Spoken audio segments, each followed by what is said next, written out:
My name is Barbara J.R. Jones, presiding justice of the First District Court of Appeal, Division 5.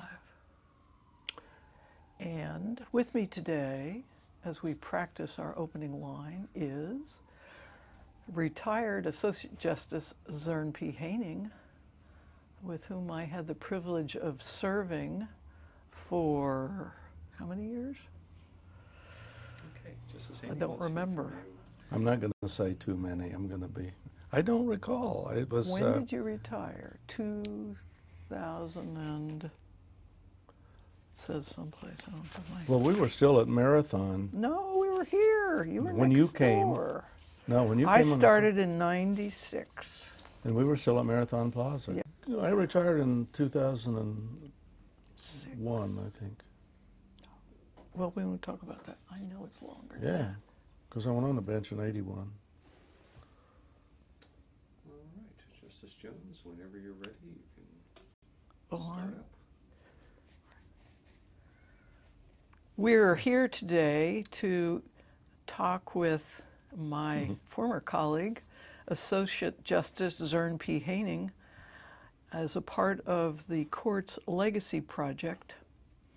My name is Barbara Jones. I am presiding justice in Division 5 and had the privilege of serving with Justice Haining for a number of years after my appointment in 1996. Justice Haining, I first want to talk with you about the formation of Division 5. You were appointed to a newly created position of Associate Justice in the newly created Division 5 of the First District by Governor Jerry Brown on December 2nd, 1982, and you were confirmed by the Commission on Judicial Appointments on December 29, 1982. I came aboard some 14 years later in December 1996. Division 5 was still a three-justice division. Tell me about how Division 5 was composed. What was its composition at the time it was created? And how did you and your colleagues go about setting up a new court? No one told us how to set up a new court. Don King, Harry Lowe, and I were appointed at the same time. And the presiding justice was Justice Lowe? Was Justice Lowe. We were all over in the old state building at that time with the old annex, and we were scattered all over the building. I mean, the judges, research attorneys, secretaries could be in opposite corners of the building. There was no organization. They didn't have room for us. They hadn't planned for us, so we had to scramble to find offices. We had no staff. We had to hire judicial secretaries. We had to hire a research attorney because at that time we were only allowed one research attorney. We had to find furniture.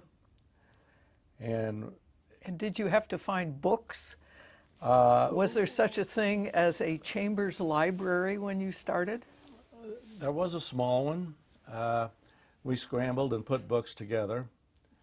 Our immediate concern was an enormous backlog that the district had at that time.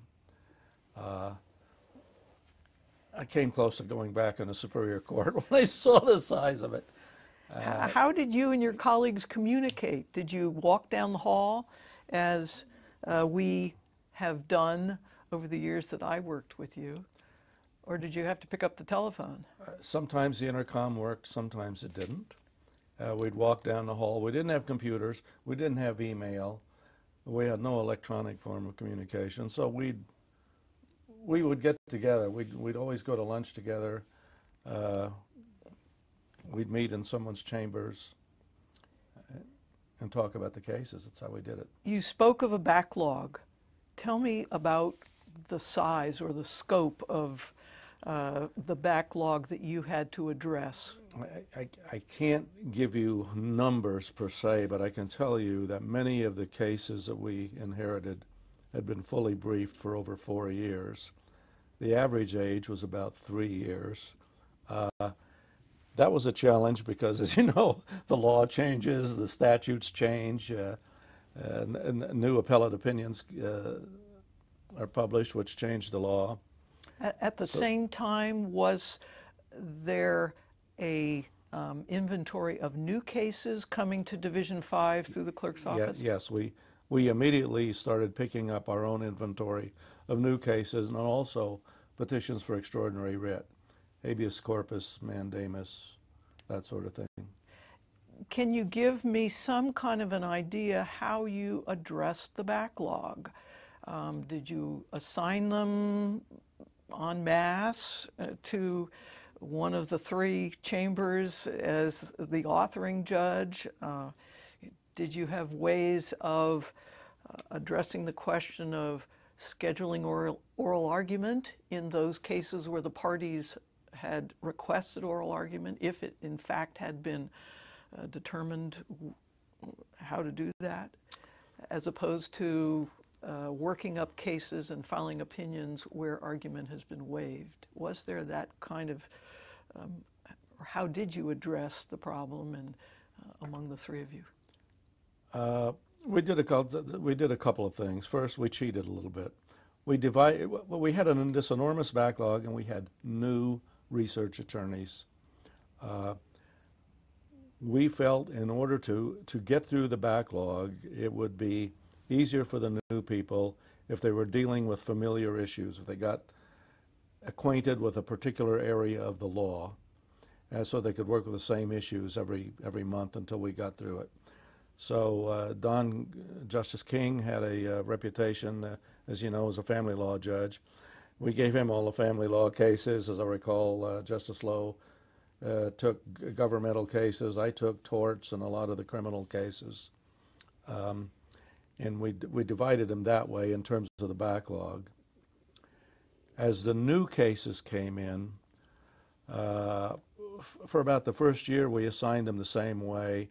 And then as we gradually began to see the backlog subside, we assigned a weight to the cases. We adopted a weighting system from 1 through 5, I think is the numerical scale we used. It's the degree of difficulty, and divided them that way so everybody would have an equal workload.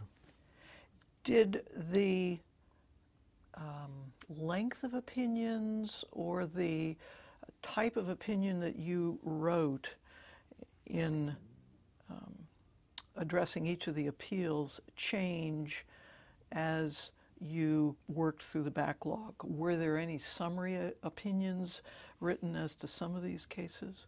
Or were they all generally the same length, fully setting forth procedural factual background and the analysis as you did in later years? As you know, the Constitution requires a written opinion in every case, so I don't think I hope we didn't change it all. I don't believe we did. You have to remember that, I'm sure perhaps you don't remember, at that time when I joined the court, they had a very active settlement program sponsored by the American Bar Association, and I was active in that. And in addition to our other workload, we had a fairly active settlement calendar. That dried up when the ABA funding left the court, quite frankly, and then we continued it on our own, as you know, after that. But we worked hard to settle cases at that time, and we were settling about 45%. Were these cases assigned or distributed from other divisions? That is, did Division 5 work to settle cases that were assigned to other divisions and then vice versa? Yes, yeah, we obviously didn't try to mediate cases that were in our own division. And the judges themselves served as the mediators? The judges themselves served as the mediators. Did you have any type of word processing equipment to assist you in this process? We had yellow pads and pens. The secretaries had a very primitive form of word processing. They use the old Wang system, which has, it's what's called, they have an ASCII set, but it's a very proprietary system. But only the secretaries, judicial secretaries had that. We had Scotch tape, yellow pads, erasers, that sort of thing. It was a cut and paste operation.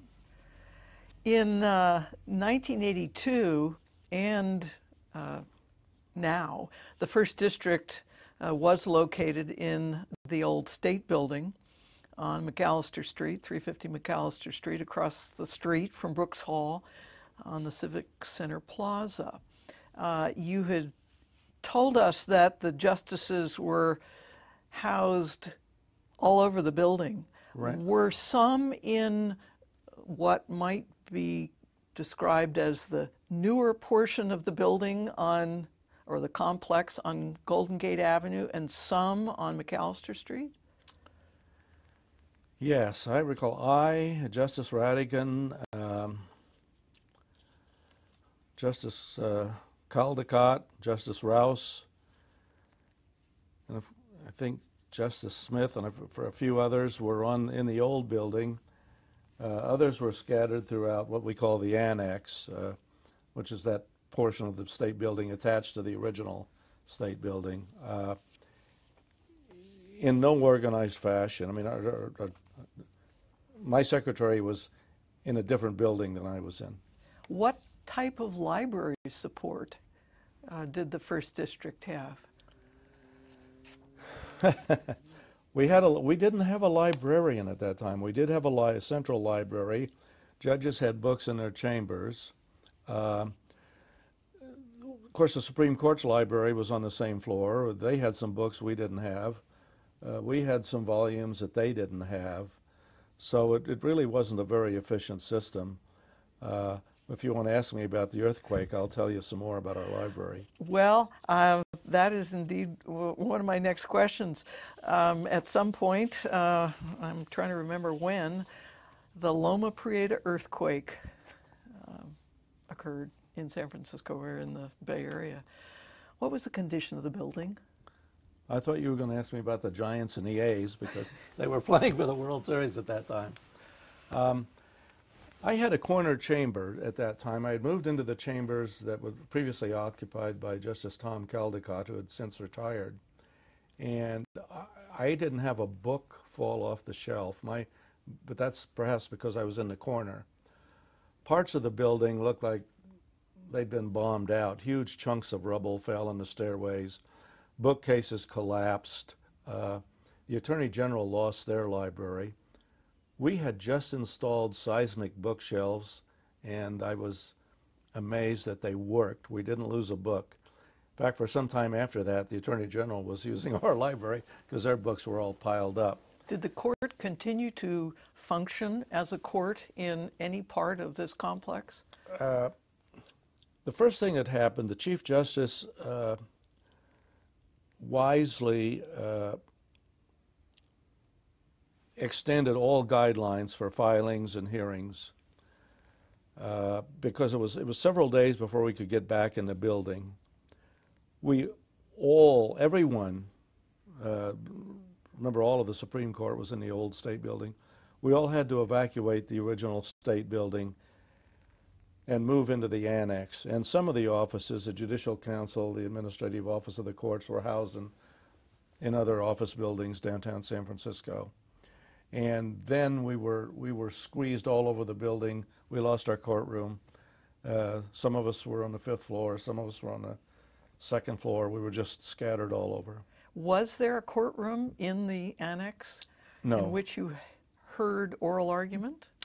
No.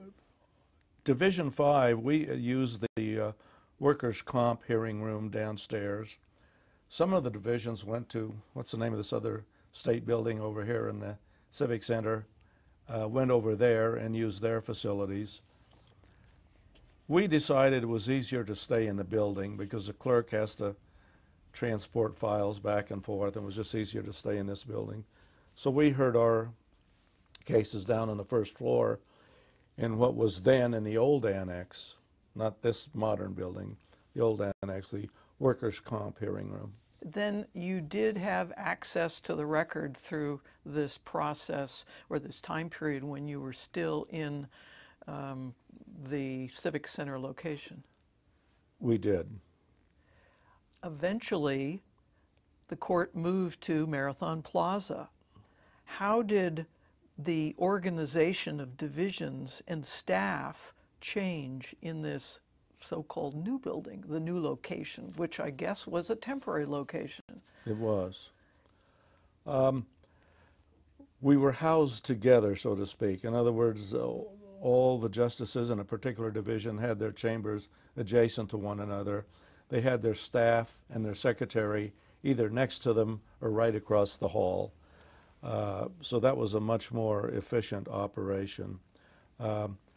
By that time, we had started to get word processing for the judges and the attorneys as well, which was a blessing. So it was easier for us to function on a day-to-day basis in Marathon Plaza. I'd like to focus on that. When I joined the court, you were chair of the First District's Computer Committee, and I believe you're known to have a long-standing interest and, I would say, expertise in information technology and computerization. Tell us about how the First District became automated. How did it change from the yellow pad and dictaphone era to its present era when we're all networked? Division 5 was the first division to be to become automated, but because we were the smallest. It was probably the least expensive way to go. There were only 3 of us. Originally, what we got were simply word processors.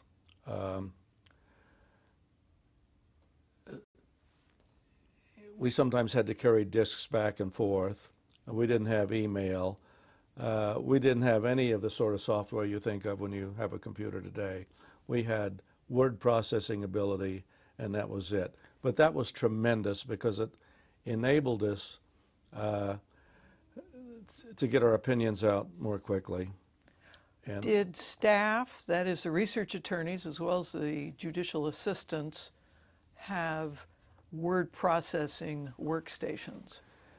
Yes, they started to get them, but that's all they had, just with the workstations. Interestingly, they fought against them. They didn't want to give up their typewriters. They rapidly did when they found out how easy it was to use word processing. And then many of us who had computers at home got what we call translator programs, so we could work at home on the Wang system. Because in those days, you did a lot of work at home. And that was a great boon to us, and to enable us to keep up with the workload and to eat into the backlog. Did the court eventually change from the Wang system to a different word processing software program? We did. We gradually switched over, and by that time, we were getting computers. And of course, with computers, we were able to establish an email system so we could communicate with our staff and other people more easily. And then we switched over to commercial word processing. We used the Microsoft system, and that made it easy not only for everyone to communicate here, but to work much more easily at home. Did the full court eventually become automated in the same fashion that Division 5 was automated? It did. We got computers, real computers for everyone. By real computers, I mean they had access to email. We established an issue tracking system that we wrote here for the First District. We brought in professional programmers to write it for us. We were able to send written work back and forth to each other through email from one justice to another, and also to our attorneys. Did research become computerized? Yes, it did. We finally got access to Lexis and Westlaw, which really helped speed up the process.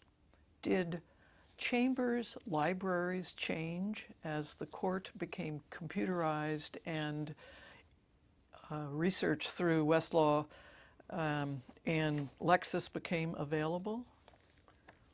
Well, law libraries grow, as you know. There's no end to the cases, but you know, as all this material, all the cases and statutes become available online, it's easier to get rid of your books. You don't need as many books then. You have more room in your chambers. And you can also do a lot of research. You can find things more quickly. I still like to lay the books out on the table once I found them. I found that many people like to operate that way and still do. But now that we're here in this building, as you know, we're right next to the combined library, so that's not a problem. Tell us about the move back to the Civic Center in the year 2000. Were divisions organized differently, or did the arrangement that was in place in Marathon Plaza continue here at the Civic Center? The divisional organization continued even to a greater extent. You probably remember while they were constructing this building, you and I were over here in our hard hats tromping around trying to pick out a space where we might locate. And of course, when we came over here, each division now is self-contained, as they are now, which is a much more efficient manner of operating. The library in the building as it was rebuilt here at the Civic Center is now a combined library. Has that been a help in working up cases, doing research, and so on? It was an enormous help. We combined our library, the Court of Appeals library, with the Supreme Court's library. So we no longer, you know, this is a big building. We no longer have to walk clear across the building to find a book. We could just open a door, step in there, and all of the volumes are there in one locale. It's a much more efficient system. When you came back to the Civic Center,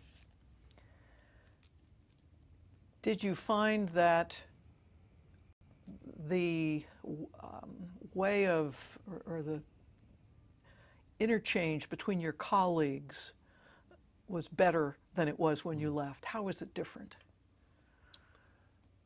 Well, as I indicated before the earthquake, we were not contiguous to one another. We were scattered around the building, and after the earthquake, even when we're in the annex, we're even on different floors. When we came back here, we were right next door to one another.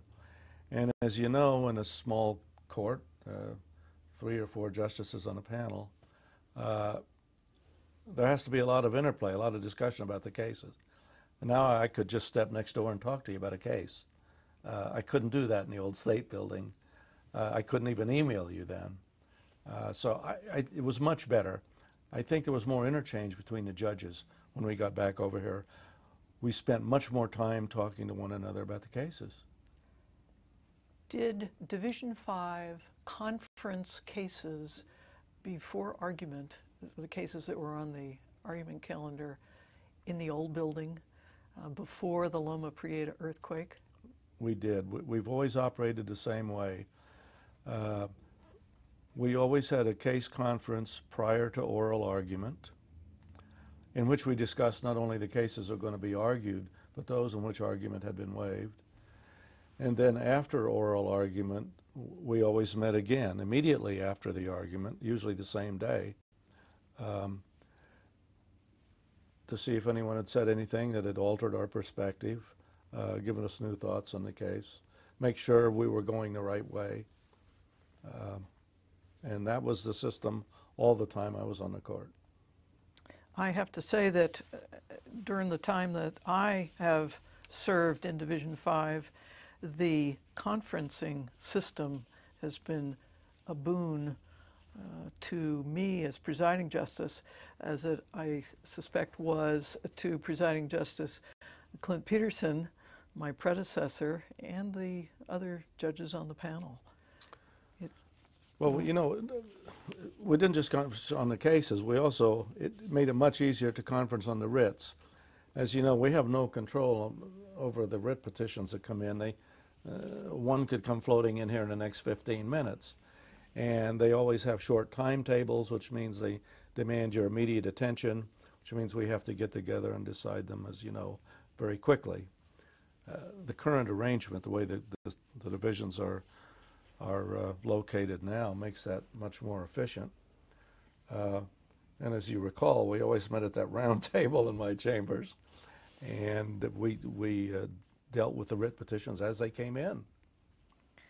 And I might add a footnote, we still discuss writs around the round table in the chambers that is now occupied by the judge that succeeded you, Justice Simons. I'd like to talk a little bit about your professional history. You went to law school in Kansas. You're not going to embarrass me now, are you, Justice Jones? Did you grow up in Kansas? I did.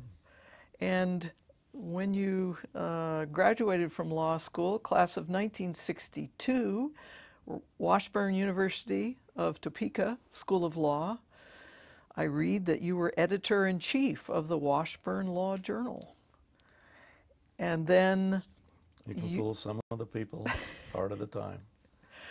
You were admitted to the Kansas bar, New Mexico bars, Yes, in 1962, and then came back to California. You went to college in California? Yes. And well, I started at the University of Kansas, and made the mistake of dropping out of ROTC so I could swim, and my draft board found out about it, so my education was interrupted.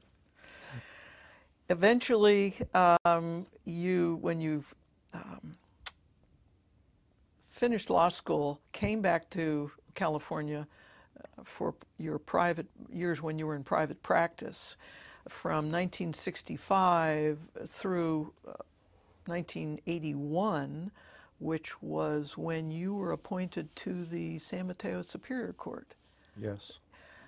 Tell me about your practice. What areas did you focus on? Civil, criminal, both? Both. You know, early, I ran the Defender program in San Mateo County several years ago for a while, and then I chaired the committee that oversaw it. San Mateo County doesn't have a public defender. They have what's called a private defender, where the cases are dealt out to private counsel who agree to represent indigent clients for a particular fee. So I handled a lot of criminal work, and basically we had a civil litigation practice. You were then appointed to the San Mateo Superior Court? That's correct. Where you served for 2 years before your appointment to the Court of Appeal? Yes. Do you have any thoughts on how your years in private practice prepared you for your role as a judicial officer? Well, if you spend a lot of time in the courthouse, you're comfortable there. So that helped a lot. And you have to remember, at the time I went on the bench, I had appeared in front of every judge in the county. I'd tried cases in front of them. I'd worked with them on bench bar committees. These were people I had known for some time, so it was a comfortable fit for me.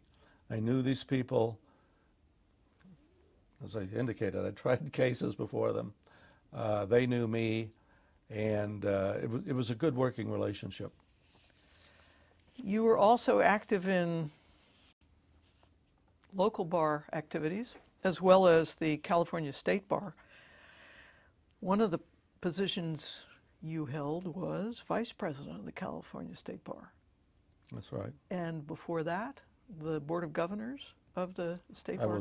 Yes, I was on the Board of Governors for 3 years. And you spent a good bit of time teaching. Tell me a little bit about that. Yeah, that probably occurred by accident rather than design. I've done some lecturing for in the old days CEB, in the last several years for the Rudder Group. I've done various programs for Rudder, but primarily annually we put on a couple of seminars for personal injury, wrongful death, and associated torts. Do you also write? I do. I'm one of the authors of their personal injury practice. Since you have left us, retired from the First District, have you continued to pursue hobbies? And what do you do for fun? I go fly fishing. And have you done that for a long time? Since I was about 8 years old, yes, a long time. Rumor has it that you float the rivers. I do. In Montana. I do. And not just Montana, all over the West. And is there a skill, technique that one develops in fly fishing that takes a long time to develop? Are you good at it? You try awfully hard not to slip in the river and drown, and to keep your boat free of water. Other than that, you'll do okay.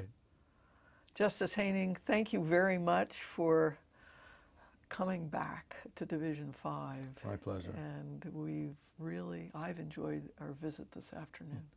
Thank you. That was